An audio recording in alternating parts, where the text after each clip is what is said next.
मित्रांनो, शेतकरी आणि डॉक्टर हे दिसायला खूप भिन्न प्रोफेशन असले, तरी दोघंही एका विचित्र कात्रीत सापडलेले आहेत.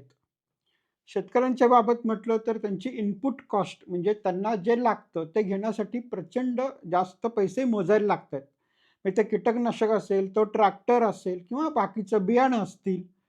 म्हणजे एका बाजूला कॉस्ट वाढली आणि दुसऱ्या बाजूला जिथं तो माल विकला जातो, तिथे त्यांना भाव मिळत नाहीये. मग तो उसाचा साखर कारखाना असेल, मार्केट यार्डमध्ये विकली जाणारी भाजी असेल, तर तिथे त्यांना भाव मिळत नाहीये. म्हणजे शेतकरी हा पूर्ण कष्ट करतोय.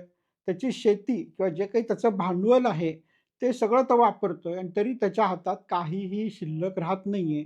सगळा नफा ट्रॅक्टरवाले, बियाणेवाले आणि खतवाले घेऊन जातायत.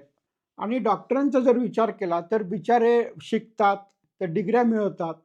पेशंटची सेवा करायला म्हणून ते एखाद्या कॉर्पोरेट हॉस्पिटलमध्ये जॉइन होतात आणि मग तिथं त्यांच्या असं लक्षात येतं, की सगळा नफा हे इन्स्ट्रुमेंट बनवणाऱ्या कंपन्या, औषध बनवणाऱ्या कंपन्या, बिल्डिंग्स बनवणाऱ्या कंपन्या, साफ-सफाई करणाऱ्या कंपन्या, ह्या सगळ्या कंपन्या त्यांचा पूर्ण प्रॉफिट लुटून नेतायत. ह्याच्यामध्ये पेशंट पण लुटला जातोय, ह्याच्यामध्ये डॉक्टरांना हातात विशेष काही राहत नाहीये आणि फायदा मात्र सगळा ह्या कंपन्यांचा होतो आहे. म्हणजे जसा शेतकरी हा फक्त एक मिडलमन राहिलाय, ज्याच्या जोरावर बाकी सगळे लोक नफा कमवत आहेत. त्याचप्रमाणे कॉर्पोरेट हॉस्पिटलमधला डॉक्टर हा एक हमाल झालेला आहे, ज्याच्या जीवावरती सगळ्या कंपन्या नफा कमवत आहेत. तुम्हाला मोठ्या-मोठ्या बिल्डिंग दिसतात, एसी असलेली हॉस्पिटल दिसतात.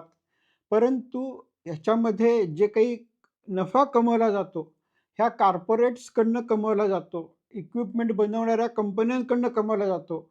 फार्मास्युटिकल कंपन्यांकडनं कमवला जातो आणि डॉक्टरांच्या हातात विशेष राहत नाही, ही सत्य परिस्थिती आहे.